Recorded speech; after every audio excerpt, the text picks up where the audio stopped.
Alhamdulillah. Avons-nous compris que la patience est une chose obligatoire? Tout le monde, toutes et tous, nous devons de patienter. Mais avons-nous compris qu'au-delà de la patience, au-dessus de la patience, il y a une qualité qui est encore plus noble que la patience? C'est non seulement de patienter, mais d'être satisfait de celui qui t'a créé et qui est plus miséricordieux envers toi que ne l'est ta propre mère envers toi, satisfait de son Seigneur Tabaraka wa Ta'ala. Et cela, eh bien, ici veut dire aussi être satisfait de tout ce que Dieu a décrété, tout ce que Dieu a décidé pour toi. Allahu Rabbuna huwal ilahu lahu minal asma'i mastafahu al-wahidul hayyu kadhal maliku والملك المالك لا شريك. أيها المصلون, il faut savoir que le prophète sallallahu alayhi wa sallam a vécu et a enduré énormément. Il n'a pas fait que patienter, mais il a été satisfait de ce que Dieu a décidé pour lui. Et c'est ce qui nous différencie si nous sommes parmi les personnes qui sont satisfaits, pas simplement qui patientent, qui sont satisfaits de ce que Dieu nous a donné. C'est ce qui nous différencie en degré, en mérite de ceux qui patientent tout simplement. Parce que lorsqu'il t'arrive une épreuve, patienter, c'est obligatoire. Pourquoi je dis que c'est obligatoire? Tu n'as pas le choix. Que veux-tu faire? Tu dois patienter, tu n'as pas le choix. Mais être satisfait, c'est autre chose. C'est non seulement de patienter, mais de dire « Ya Allah ». Je sais qu'il y a un bien derrière cette épreuve. Ya Allah, je me soumets à ton destin, à ta décision. Ya Allah, je sais qu'il y a une grande sagesse. Ya Allah, Alhamdulillah. C'est non seulement tu patientes, mais tu remercies Dieu pour l'épreuve que tu as eue. Et ça, ce n'est pas donné à tout le monde. C'est pour ça que les savants disent être satisfait lors des épreuves en remerciant Dieu, ce n'est pas obligatoire. Pourquoi ? Parce que ce n'est pas n'importe qui arrivera à atteindre ce degré, mais patienter, c'est obligatoire. Donc, est-ce qu'on n'aimerait pas atteindre ce degré-là de satisfaction qui va nous ouvrir des portes, vous ne pouvez même pas imaginer. Wallahi, on ne se rend même pas compte. Les portes que vont nous ouvrir, la satisfaction, le fait d'être satisfait ici-bas et dans le delà. Et tout cela argumenté avec des preuves concrètes, comme je vais vous les citer, ici-bas et dans le delà. Combien de personnes ont vécu des problèmes, des grandes difficultés? Et parmi les plus grandes des difficultés, c'est bien sûr la perte d'un proche. La perte d'un proche et particulièrement d'un parent ou d'un enfant, bien sûr. Eh bien, comment devons-nous réagir? Simplement en patientant? Non, en étant satisfait. Pourquoi? Quelles portes vont s'ouvrir? Le prophète sallallahu alayhi wa sallam, eh bien, qu'est-ce qu'il disait quand il y avait des morts? Quand il y avait une personne proche de lui qui décédait, un compagnon qui décédait, Inna lillahi ma a'ata wa lahu ma akhadh. Inna lillahi ma akhadh wa lahu ma a'ata wa kullu shay'in 'indahu bi ajalin musamma. Il rappelait que nous sommes satisfaits car tout vient de Dieu. Dieu n'a fait que reprendre ce qui lui appartient. Inna lillahi ma akhadh. Il disait à Allah appartient ce qu'il a repris. Inna lillahi wa inna ilayhi raji'un. Car nous appartenons tous à Dieu. Et nous retournerons tous et toutes vers Dieu. Il disait Inna lillahi ma akhadh. À Allah appartient ce qu'il a repris. Wa lahu ma a'ta. Et lui appartient ce qu'il a donné. Donc Allah, le prophète, il commence par ces termes. À Allah appartient ce qu'il a repris. Pour te rappeler que ce qu'il a pris, c'est ce qui lui appartenait avant. Inna lillahi ma akhadh, ça lui appartient. Wa lahu ma a'ta. Et lui appartient ce qu'il a donné, ce qu'il a fait comme don. Et tout ce qui est auprès de Dieu, eh bien, a une durée bien déterminée. Car tout ce qui est sur la surface de la terre, toi compris, moi compris, nous compris, eh bien, est voué à éphémérité, est voué à disparaître, qu'on le veuille ou non. Que tu sois milliardaire ou pas, que tu sois fort ou pas, que tu sois riche ou pas, que tu sois croyant ou pas, tout le monde doit disparaître, tout le monde doit mourir.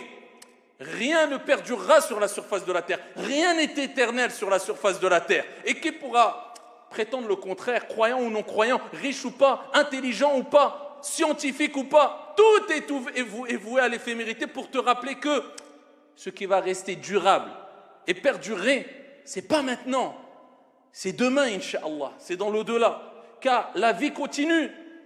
Et quand on perd un proche, eh bien on ne se dit pas je l'ai perdu définitivement. Non, simplement il est entré par cette porte qui est Al-Maut, la mort, et par laquelle tout le monde devra passer. Que tu le veuilles ou non, simplement il est parti avant toi. Il a traversé cette porte, il a passé cette porte avant toi. Demain tu passeras par cette porte. Donc la vie continue.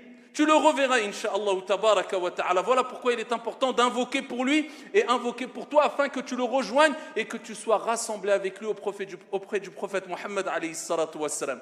Fil firdaus al-a'la, c'est ce qui nous importe. Amma s'alarmer jusqu'à ce que se dire, à tel point où certains se disent je ne le verrai plus, c'est fini. Ce n'est pas fini, l'histoire continue. La vraie vie, il y a une vie ici-bas, mais la vraie vie c'est dans le delà.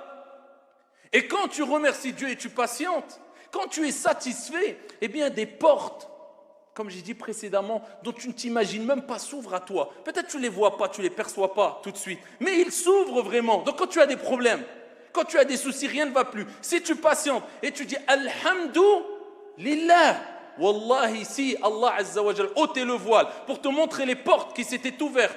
Pour toi, après que tu aies dit cette parole, comme je dis souvent, eh bien tu inonderais le sol de par tes larmes. Mais Allah Jalla wa Ala nous dévoile des choses à juste mesure, avec sagesse.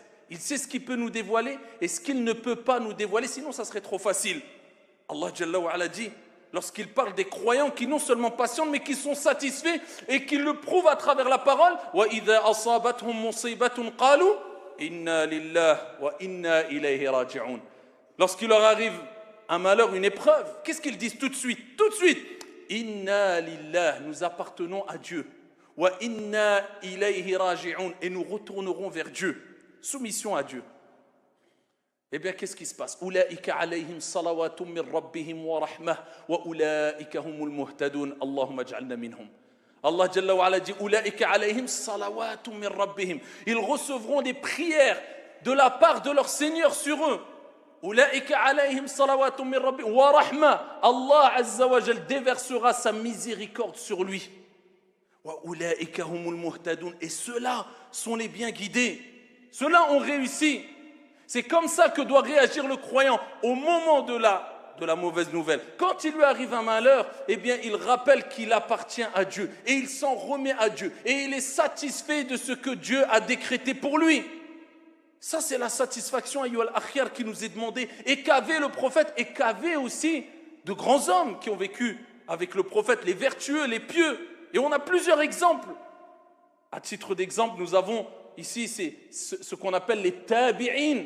Et parmi eux, il y avait Al-Fudayl ibn Iyad, radiyallahu anhu wa arda. Regardez comment ils réagissaient. Et ils arrivaient à raffermir les personnes qui étaient prêtes à flancher. Parce qu'attention, nous sommes des êtres humains. Ça ne veut pas dire que quand on entend une mauvaise nouvelle, tu n'as pas le droit de pleurer. Le prophète lui-même a pleuré quand son fils Ibrahim est décédé. Pleurer, c'est une miséricorde divine. Être triste, c'est un bien quelquefois, dans certains cas. Mais ce qui nous est demandé, c'est de patienter, et même si tu pleures, dire Alhamdulillah, de t'en remettre à Dieu, et ne pas te plaindre de Dieu, et de prendre conscience que ce qu'il y a dans l'au-delà est meilleur, mais Dieu ne nous montre pas, mais est meilleur pour nous, Inch'Allah. Une personne était très triste, parce qu'il avait perdu son fils. Et beaucoup sont partis le visiter. Parmi eux, Sufyan ibn Uyayna, de grands personnages qui ont marqué l'histoire, de grands vertueux. Et il y avait Al-Fudayl ibn Iyad aussi. Pourquoi? Parce qu'ils n'arrêtaient pas de lui remonter le moral, mais sa tristesse ne cessait de s'amplifier. Al-Fudayl ibn Iyad, radiyallahu anhu wa arda, est rentré. Il a dit à Fulan, oh un tel, tu es triste, tu as perdu ton fils. Regardez, en quelques mots, Khayrul kalami ma qalla wa dal. Il lui dit, que dirais-tu? Comment réagirais-tu si tu étais en prison, toi et ton fils, et qu'on annonçait que ton fils allait sortir de prison avant toi? Il dit, je me réjouirais. Si mon fils, tant que mon fils sort de prison, et moi j'étais avec lui en prison, il sort avant moi, il sort le premier, même si je reste en prison, je me réjouirais pour lui. Il dit, sache que toi et ton fils étiez dans une prison qui n'est autre que dunya. Ad-dunya sijnul mu'min. La vie d'ici-bas, c'est quelque part la prison du croyant, comme le prophète a dit, par rapport à la délivrance qui nous attend dans l'au-delà. Il dit, vous étiez en prison et ton fils a quitté la prison avant toi. Allah. Il dit tout de suite, à ce moment-là, sur le champ, j'ai terminé mon deuil. Khalas. Il m'a réconforté, il m'a rassuré. J'ai compris, ça y est. Eux, c'était des gens qui poussaient le croyant à être satisfait, patient et à reconnaître les bienfaits de Dieu sur eux. Dieu t'a pris ton fils, mais tu ne sais pas que c'est un bien pour ton fils. Donc, tu ne dois pas te plaindre, tu dois te réjouir pour lui. Il a dit à ce moment-là, j'ai terminé mon deuil. Ainsi réagissaient ces gens qui avaient compris que Dieu nous a donné beaucoup plus de biens que d'épreuves. Mais nous, on a tendance à se concentrer sur les épreuves, si minimes soient-ils, et ça nous fait oublier tout le bien qu'Allah t'a donné, le khayr. Allah, il dit, si vous essayez de compter les bienfaits de Dieu sur vous, tu ne pourrez pas. Prends une feuille, une calculatrice, wallahi, tu ne pourrais pas. Tu ne pourrais pas les compter, les dénombrer, tellement qu'ils sont nombreux. Allez, prenons simplement un bienfait. Bakr ibn Abdillah al-Muzani, rahimahullah ta'ala, il dit, si tu veux savoir combien de bienfaits Dieu t'a accordé, écoutez bien, regardez les petites paroles, les petites phrases, mais lourdes en sens et en morale et en leçon. Il dit, si tu veux savoir et prendre conscience de combien de bienfaits Allah t'a donné, ton Seigneur t'a donné, ferme les yeux. Ferme les yeux. Wallahi, si on te privait de la vue, juste de la vue, et on te disait en échange de retrouver ta vue, juste les deux yeux, khalas, tu n'es pas reconnaissant vis-à-vis d'Allah parce que tu ne regardes pas ceux qui sont dans une situation pire que la tienne, parce que c'est ce que doit faire le musulman normalement. Le prophète alayhi salatu wassalam, il nous dit, regardez ceux qui sont en dessous de vous. T'as mal à la tête, regarde ceux qui ont perdu les yeux. T'as mal aux jambes, regarde ceux qui n'ont plus de jambes. T'as des problèmes d'argent, regarde ceux qui n'ont jamais bu de l'eau potable. Normalement, avec ça, on devrait dire alhamdulillah. Khalas. Tu ne veux pas regarder à droite et à gauche, devant et derrière toi, regarde ce qu'il y a en toi. Il dit, si tu veux te rendre compte de tous les bienfaits que Dieu t'a donnés, ne serait-ce qu'un bienfait, ferme tes yeux. Et imagine-toi, si Dieu m'enlevait la vue. Allez, maintenant ouvre tes yeux, c'est gratuit. Alors que celui qui a perdu les yeux, wallah, s'il pourrait dépenser ce qu'il y a sur la surface de la terre, il le ferait en échange de quoi? De voir quelques secondes, quelques minutes. Là, remercions-nous vraiment Allah pour tous les bienfaits? Ou est-ce qu'on se concentre dans les épreuves qui quelquefois, parce qu'il y a des épreuves de Dieu qui tu ne peux rien faire, quelquefois nous provoquons et on oublie tout le bien qu'Allah Jalla wa Ala nous a donné. Hadith wa la haraj. Ayyuha al-musalloun, ar-rida. Vous savez ce que ça ouvre, ar-rida, comme porte? Parmi les portes dans l'au-delà, déjà sache que si tu veux goûter à la douceur de la foi, on aime bien ressentir notre iman monter, on se sent bien. Quelquefois ça vient 4 secondes, 5 secondes, ça part, malheureusement. Quelquefois ça dure 2 heures, quelquefois on est des êtres humains, on est faible, on n'est pas parfait. Eh bien, si tu veux goûter à la douceur de la foi, halawat al-iman, alayhi salatu wassalam, il dit dans le hadith rapporté par Muslim, celui qui va goûter à la douceur de la foi, c'est celui qui man radiya billahi rabba wa bil islami dina wa bi Muhammadin sallallahu alayhi wa sallam nabiyyan wa rasula. À goûter à la douceur de la foi, celui qui est satisfait. Regardez la satisfaction. La plus grande des satisfactions, c'est d'être satisfait, d'être musulman, d'avoir Dieu, ton Seigneur, comme Seigneur, Allah comme Seigneur, et l'islam comme religion. Ça, c'est le plus beau des cadeaux que Dieu nous a donnés. Alhamdulillah. Qu'Allah Azza wa Jalla nous raffermisse dans sa religion. Eh bien, le prophète, il dit, celui qui est satisfait de Dieu. Ça veut dire quoi? Quand Dieu décrète quelque chose pour toi, tu dis Alhamdulillah. Ça, c'est la vraie satisfaction vis-à-vis d'Allah Azza wa Jalla. Celui qui dit, Raditu billahi rabba, et qui est satisfait de Dieu, d'Allah comme Seigneur, et de l'islam comme religion, et de Mohammed comme prophète et envoyé, eh bien, on aura goûté à la douceur de la foi. Regardez cette porte qui s'ouvre à toi quand tu es satisfait. Mais satisfait de qui? La plus grande des satisfactions, de Dieu, d'Allah, du prophète Mohammed alayhi salatu wassalam, et de l'islam. L'islam. Hadith rapporté par Muslim, le prophète sallallahu alayhi wa sallam, une autre porte qui s'ouvre quand tu es satisfait. Il dit, toute personne qui dit, regardez, il faut prononcer aussi, rappeler avec la langue que tu es satisfait aussi. Il faut le prouver avec la langue. Il dit, alayhi salatu wassalam, celui qui dit après al-adhan, quand tu entends l'adhan, l'appel à la prière, il termine, la ilaha illallah, qu'est-ce que tu dis? Raditu billahi rabba, je suis satisfait d'Allah comme Seigneur. Wa bil islami dinan, et de l'islam comme religion. Wa bi Muhammadin sallallahu alayhi wa sallam nabiyyan wa rasula, et de Muhammad comme prophète et envoyé. Le prophète alayhi salatu wassalam, il dit, tous ses péchés sont pardonnés. Une autre porte qui s'ouvre. Ça c'est en disant, en montrant que tu es satisfait. Donc n'oubliez pas cette invocation après, ba'd al-adhan. C'est pas fini. Le prophète alayhi salatu wassalam, écoutez bien, qui d'entre nous n'aimerait pas rentrer au paradis? Tout le monde aimerait rentrer au paradis. Qui d'entre nous n'aimerait pas voir le prophète alayhi salatu wassalam? Tout le monde aimerait voir le prophète alayhi salatu wassalam. Qui d'entre nous n'aimerait pas toucher la main du prophète sallallahu alayhi wa sallam? Tout le monde aimerait toucher la main du prophète Mohammed alayhi salatu wa sallam. Qui d'entre nous n'aimerait pas être accompagné par le prophète alayhi salatu wa sallam? Alors que le prophète nous tient par sa main et nous fait rentrer au paradis. Tout le monde aimerait cela. Eh bien, c'est possible. Rapporté par At-Tabarani, avec une bonne chaîne de transmission. Le prophète alayhi afdalus salati wa askat taslim, il dit, je garantis à toute personne qui aura dit le matin, et ça fait partie des invocations et évocations du soir et du matin que le croyant et la croyante doivent s'efforcer de dire et de prononcer. Celui qui dit tous les matins Raditu billahi rabba wa bil islami dina wa bi Muhammadin sallallahu alayhi wa sallam nabiyya. Celui qui dit ça le matin, je suis satisfait d'Allah comme Seigneur et de l'islam comme religion et de Muhammad comme prophète et envoyé avec certitude et en le prouvant, eh bien le prophète alayhi salatu wassalam a dit, celui qui dit ces paroles-là le matin, tous les matins, je garantis que je le prendrai par la main jusqu'à le faire rentrer dans le paradis d'Allah subhanahu wa ta'ala.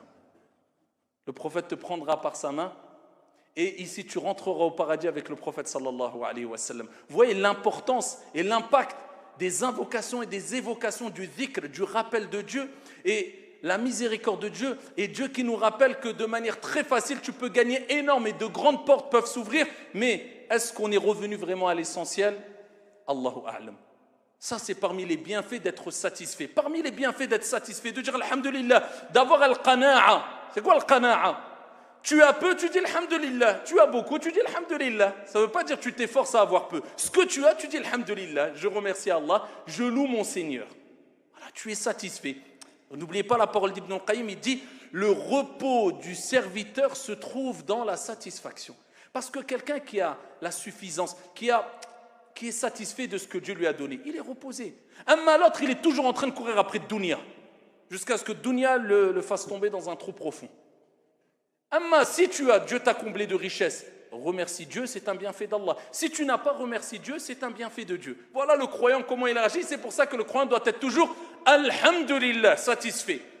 Pendant cette période d'examen qui est très courte jusqu'à ce qu'on rencontre notre Seigneur, en étant satisfait. Et ainsi, Dieu sera satisfait de nous. Comme Dieu l'a dit dans le Coran, radiyallahu anhum wa radu an. Il parle des compagnons. Dieu a été satisfait d'eux et eux ont été satisfaits de Dieu, c'est-à-dire ils ont accepté avec le cœur apaisé ce que Dieu a décidé et a décrété pour eux. Et ainsi Dieu a été satisfait d'eux, il n'a pas été en colère contre eux. Rapporté par l'imam Ahmed.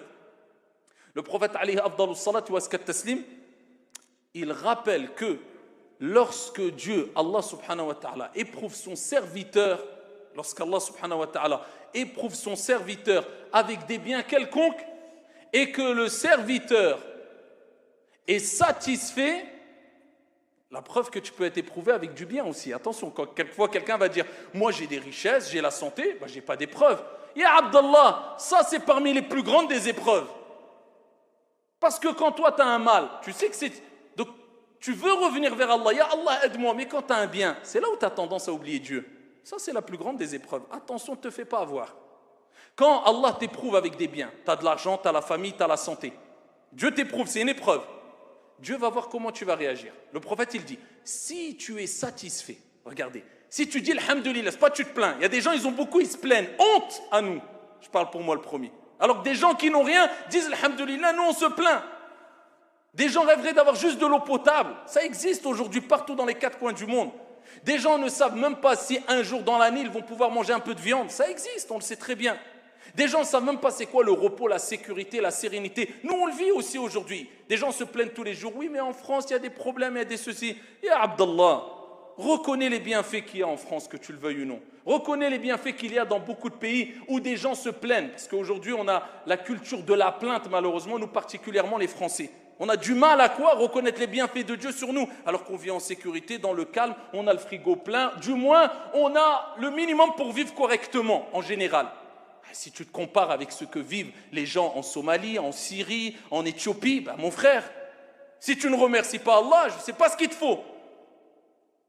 Le prophète alayhi salatu wassalam, il dit quand Allah donne des biens à une personne, s'il est satisfait, Allah Jalla wa ala lui élargit ses biens. Allah Jalla wa ala élargit ses biens et Allah met le baraka, la bénédiction dans ses biens. Et s'il n'est pas satisfait, Allah il enlève la baraka, la bénédiction dans tes biens. Et quand tu as des biens, tu as des richesses, il n'y a plus de baraka. Wallah, tu ne ressens plus rien. La preuve qu'il faut toujours remercier Allah avec ce que tu as. Et le prophète alayhi salatu wassalam, il disait Irda bima qasama Allahu lak takun aghna an-nas. Sois satisfait de ce que Allah Jalla wa ala t'a accordé, tu seras le plus riche des gens. Quand tu es satisfait, c'est toi le plus riche. Parce que le riche, il veut s'enrichir pour être content. Mais toi, si tu es content sans avoir beaucoup de richesse, c'est toi le vrai riche. Donc la vraie richesse, elle est dans quoi? Dans la satisfaction d'Allah subhanahu wa ta'ala. Donc, ayyuha al-akhyar, remerciez Dieu et patientez et essayez autant que vous pouvez, on n'est pas parfait, mais d'être satisfait de ce que Dieu vous a donné en remerciant votre Seigneur tabaraka wa ta'ala pour tous les biens qu'il vous a accordés chaque jour. Dites beaucoup Alhamdulillah et remettez-vous en Allah et dites-vous ce qui m'arrive. Il y a une sagesse derrière que si Dieu me l'a dévoilé, eh bien je resterai prosterné peut-être pendant des jours, des mois par reconnaissance vis-à-vis d'Allah, mais Allah me l'a caché. Et je sais qu'il y a un bien car Allah Jalla wa ala, c'est lui Al-Hakim, le sage par excellence. Il sait ce qu'il y a de mieux pour toi au moment qu'il faut et de la manière qu'il faut. Qu'Allah Jalla wa ala fasse de nous des gens satisfaits et des gens reconnaissants et pas des gens ingrats. Amin ya Rabbal Alamin.